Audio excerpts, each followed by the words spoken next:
Hi everybody! If the title of this video sounds familiar, please check the details. There was a problem with this video before. So I'm going to go ahead and do a little quick review of soju, which is Korea's flagship liquor.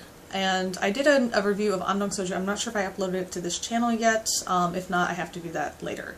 So soju is Korea's flagship liquor. It's sort of like vodka for Russia, sake for Japan, tequila for Mexico. It's the thing that everybody drinks here. It's the most famous, and while there are other things like makgeolli, for example, this is the one that Korea is most known for.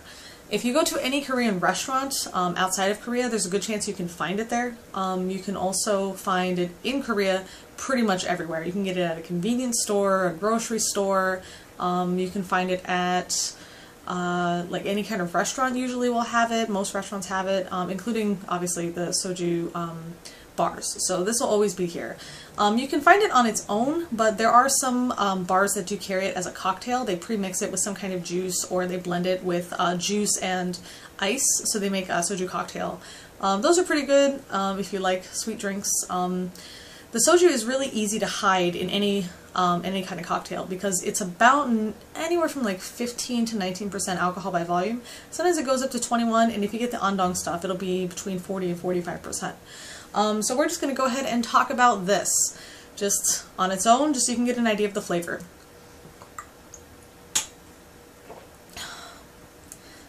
It's sweet. It's not sweet like rum is sweet or like bourbon is sweet, but there's definitely a hint of sweetness to this. That's another reason why it goes so well in soju cocktails.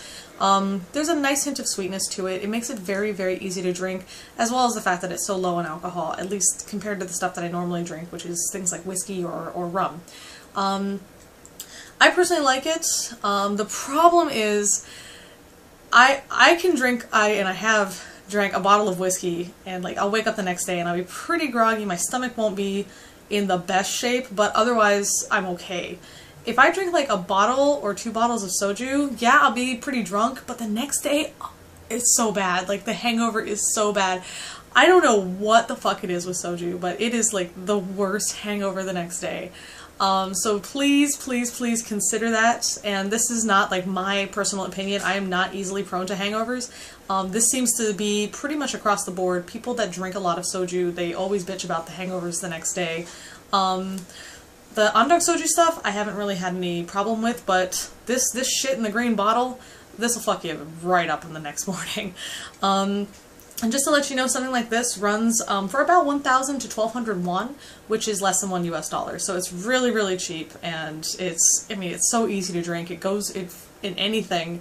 So I do recommend getting it. I know when I was in the States, I did find it at a Korean store for about $6, and then I found it at a Korean restaurant, and it was the prices, just because they had different kinds of soju, the prices were anywhere between maybe $15 and like $30. So if you can find it at a Korean store, please do. The average price for this stuff at like a Korean restaurant, or I did find it at a Japanese restaurant too, the average price is like $19. That's ridiculous. I thought like, oh wow, imported alcohol, that sounds like fun. But then I found out it was less than $1 here. That, I just feel it's like highway robbery. So if you can find it, give it a try. It's definitely worth it, especially if you are like me and you like drinking your alcohol straight. It's very easy to go down. Like I said, it does have that slight sweetness to it. Just watch out for tomorrow's hangover. Anyway, thanks for listening.